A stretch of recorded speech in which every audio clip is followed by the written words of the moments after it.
What if history's most enigmatic myth wasn't a myth at all? Where was Atlantis? Was it a real civilization that vanished overnight, or merely a philosophical allegory? In this video, you'll discover exactly what Plato recounted about Atlantis: its city, its army, its wealth, its war with Athens, and the cause of its catastrophic demise. We'll explore why it was forgotten for millennia, how the search for it spread from Bimini to Antarctica, and why Atlantis remains an enduring global enigma.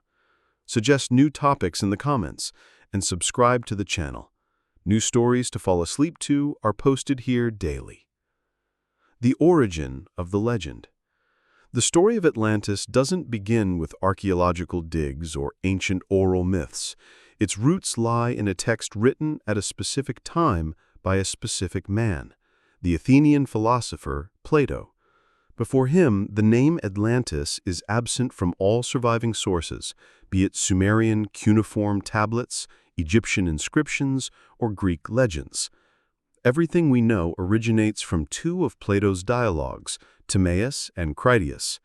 To understand this story, we must look at Plato's own life, his goals, and the world that shaped him. Plato was born in the 5th century BCE into an influential Athenian aristocratic family. He came to age during Athens' darkest hour, its devastating defeat in the Peloponnesian War, which led to economic collapse, internal strife, epidemics, and a deep moral crisis. He witnessed the collapse of the old order as democratic and oligarchic regimes cycled violently, each failing to bring justice. In his youth, Plato became a disciple of Socrates, whose method of questioning and seeking truth left an indelible mark. Plato watched in horror as Athenian democracy condemned his teacher to death on charges of corrupting the youth and impiety. Socrates' execution shattered Plato's faith in democracy. He concluded that a just society was impossible without philosophical wisdom at its helm, ruled by reason, not passion or greed. This idea became the cornerstone of all his work. He founded the Academy, the world's first institution of higher learning, where he wrote his seminal works, including The Republic, his blueprint for an ideal society. It was within this philosophical quest that the dialogues Timaeus and Critias were born, introducing the world to Atlantis for the first time. Plato's account, Timaeus and Critias. Written around 360 BCE, Timaeus is primarily a complex discourse on the universe's creation, the nature of the soul, and the harmony of the cosmos. But as a preface to these grand themes, Plato inserts a mysterious story about an ancient conflict between Athens and a mighty power that existed beyond the Pillars of Hercules, the Strait of Gibraltar, Atlantis. Crucially, Plato doesn't tell this story himself. He attributes it to a specific chain of transmission. His relative, Critias the Younger, heard it from his grandfather, Critias the Elder, who heard it as a child from the great Athenian lawgiver, Solon. Solon, in turn, learned it from Egyptian priests in the city of Sais during his travels. In the dialogue, an Egyptian priest chastises Solon. "O Solon, Solon, you Greeks are ever children." He reproaches the Greeks for their lack of historical memory erased by repeated catastrophes, while Egypt had preserved written records for millennia. Those records, the priest claimed, spoke of an event 9,000 years before Solon's time. A great power named Atlantis, possessing immense military and economic might, attempted to subject the entire known world, including Athens. Yet the Athenians, despite their modest resources, heroically repelled the invasion and preserved their freedom. Soon after, Atlantis met its doom. In a single day and night of misfortune, it was swallowed by earthquakes and floods, vanishing into the ocean abyss. Plato presents this not as a myth, but as a supposedly true historical account. It remains unclear how much he himself believed it, or if he used it as a powerful philosophical allegory to introduce his ideas on cosmic harmony and the ideal state. He goes to great lengths to make it sound credible, naming sources and detailing the circumstances. After Timaeus, Plato began Critias, meant to provide a detailed description of Atlantis's society, architecture, and customs, but the text abruptly cuts off mid-sentence. The reasons are unknown. Perhaps he died before finishing it, perhaps he left it intentionally incomplete. A planned third dialogue, Hermocrates, was either never written or is lost to history. Plato's contemporaries, like his student Aristotle, were skeptical, claiming he invented Atlantis to illustrate his views on moral decay, hubris, and the consequences of abandoning virtue. Yet over time, the line between philosophical parable and the search for a lost civilization began to blur. The key takeaway is this: Atlantis does not stem from folk myths or ancient chronicles. It appears at a specific historical moment, in a specific text, created by a specific man. It is part of Plato's philosophical reflection on how fragile civilizations become when built on greed, pride, and a lust for power instead of reason and virtue. Plato's description of Atlantis. In Critias, Plato describes Atlantis not with moralizing, but with stunning geographical and architectural detail. The island. Located beyond the Pillars of Hercules, Atlantis was an island continent larger than Libya and Asia Minor combined. It was a land of incredible abundance: fertile plains, high mountains with lush forests, rivers, lakes, and even hot and cold springs that supplied water for homes and baths. It teemed with wildlife, including, notably, elephants. The soil yielded abundant crops, fruits, and rare plants unknown to the Greeks. The capital city. The magnificent capital was built on a hill where the god Poseidon fell in love with the mortal woman, Clito. To protect her, he encircled the hill with 3 concentric rings of water and 2 of earth, creating alternating zones connected by bridges. These rings were precisely measured. Stadia were ancient units of length.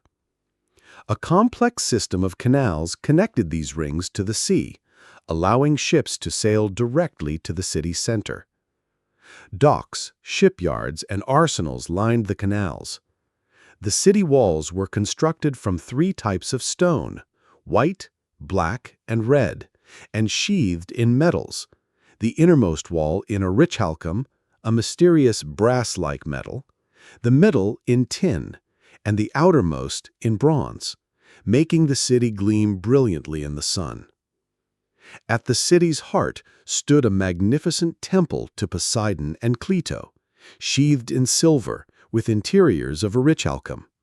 Inside was a colossal statue of Poseidon riding a chariot pulled by 6 winged horses, surrounded by statues of his 10 sons with Clito, the first kings of Atlantis's 10 regions.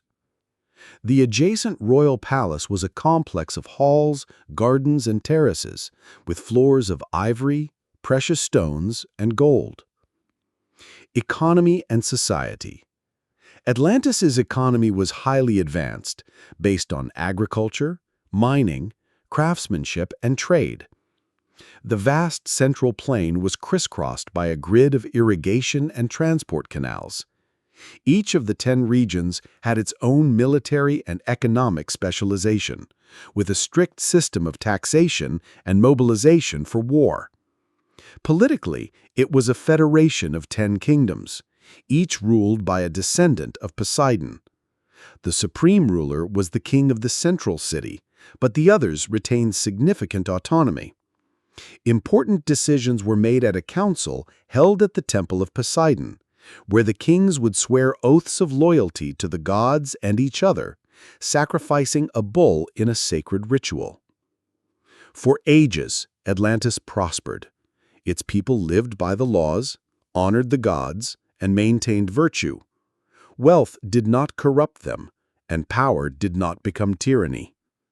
But gradually, over generations, the divine nature in them weakened. Greed, pride, and a lust for power took hold.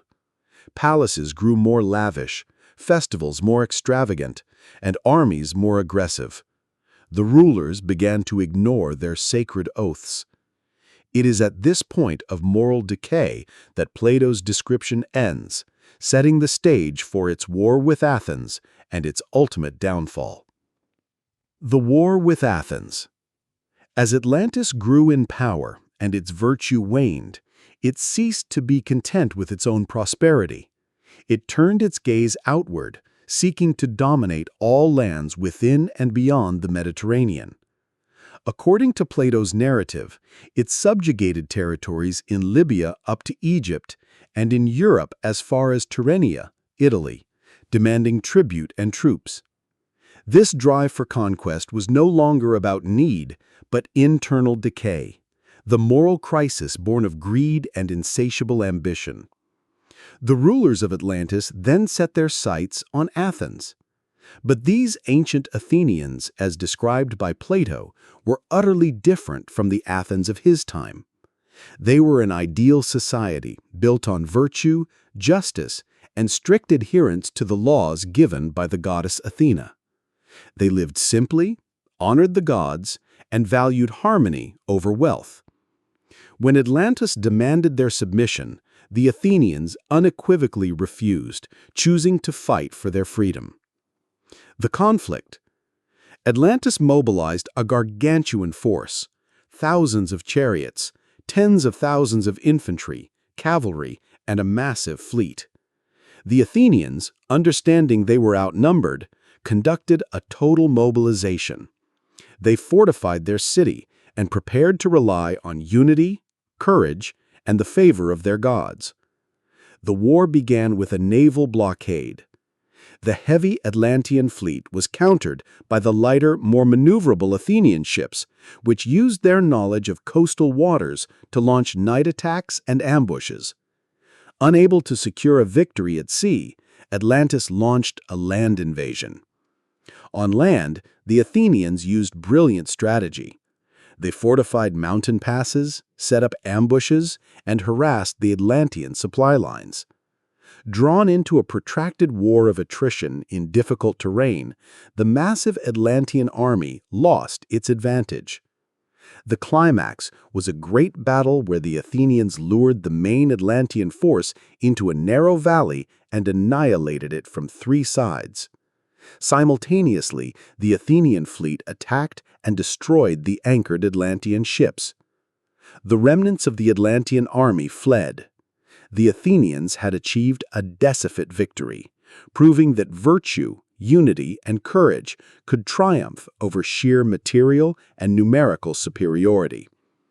They did not pursue the enemy or make demands. They had only fought to protect their freedom and laws. However, the story of Atlantis did not end there. Defeated and humiliated, it was about to face a far more terrible enemy: the forces of nature itself. The downfall of Atlantis. As Plato's Critias reaches its climax, he describes the gods observing Atlantis's moral bankruptcy. Zeus convened a council of the gods to decide the fate of the people who had abandoned piety for greed and arrogance. Plato sets the scene. Zeus begins to speak to the assembled gods, and the dialogue cuts off abruptly. We never hear the sentence. Yet the outcome is clear. Soon after, catastrophe struck. In one terrible day and night, the island was consumed by violent earthquakes and colossal floods. The earth split open, and the sea swallowed everything: the temples, palaces, ports, and canals, as if they had never existed. The island sank beneath the waves, leaving only impassable shoals and mudbanks behind. As emphasized by the Egyptian priests in the story, this was not a random natural disaster. It was divine punishment, a direct consequence of the Atlanteans' moral failure. The gods cared not for their wealthy temples or powerful armies, but for the preservation of cosmic order based on harmony, respect for the laws, and virtue. Atlantis had first been defeated by the virtuous Athenians, and then nature itself, guided by the will of the gods, delivered the final blow. Plato doesn't describe the destruction itself, he only states the result. He may have left it unfinished intentionally, wanting the reader to ponder the causes and meaning of this destruction, or the text may simply be lost. The planned third dialogue, Hermocrates, might have provided closure, but it never surfaced. Regardless, the demise of Atlantis remains more than a story about a sunken island. It is a timeless lesson that even the most powerful civilizations are vulnerable if they lose their moral foundation: virtue, justice, and respect for the divine order. A forgotten legend, the Middle Ages. After Plato, Atlantis faded into obscurity for centuries. Ancient thinkers like Aristotle saw it as a philosophical fable, not history. Major historians like Herodotus or Strabo ignored it. In the Middle Ages, with the focus on theology and salvation, interest in classical geography and philosophy waned. Plato's dialogues were preserved in monasteries and Byzantine libraries, but the story of Atlantis was seen as a minor, insignificant allegory. Biblical narratives like Sodom, Gomorrah, and the Great Flood occupied the space that Atlantis might have held. Medieval mapmakers filled their maps with mythical Christian lands, not a pagan sunken continent. Yet the legend never died. It was kept alive in silent copies of texts, waiting in libraries for its rediscovery. Revival of interest, the age of discovery. The Renaissance reignited European interest in classical antiquity. Plato's works were studied again, just as European explorers began sailing beyond the Pillars of Hercules into the Atlantic Ocean. The discovery of new lands, the Azores, the Canaries, Madeira, sparked a thrilling idea. Were these the mountain peaks of Plato's sunken continent? The Azores' location in the mid-Atlantic made them a prime candidate. The unique culture of the Canary Islands Guanches, with their legends of a lost homeland, was also linked to Atlantis. The most daring hypothesis emerged with the discovery of America. The vast new continent seemed to fit the description perfectly. The advanced civilizations of the Maya, Aztec, and Inca led some to believe they were the legacy of Atlantean survivors. 16th century maps sometimes labeled parts of the Atlantic Ocean or the Americas as Atlantis. Simultaneously, attempts were made to explain its disappearance through geology, earthquakes, volcanoes, or slow crustal subsidence, using real events like the Thera eruption as a model. Despite the excitement, no concrete evidence was found. Yet Atlantis transitioned from a philosophical myth into a symbol of a lost golden age and a subject for serious, if speculative, inquiry. The 19th century. Atlantis becomes a global sensation. The 19th century transformed Atlantis into a global cultural phenomenon, fueled by archaeological discoveries, Troy, Mycenae, that proved myths could contain truths, and a boom in esoteric and occult movements.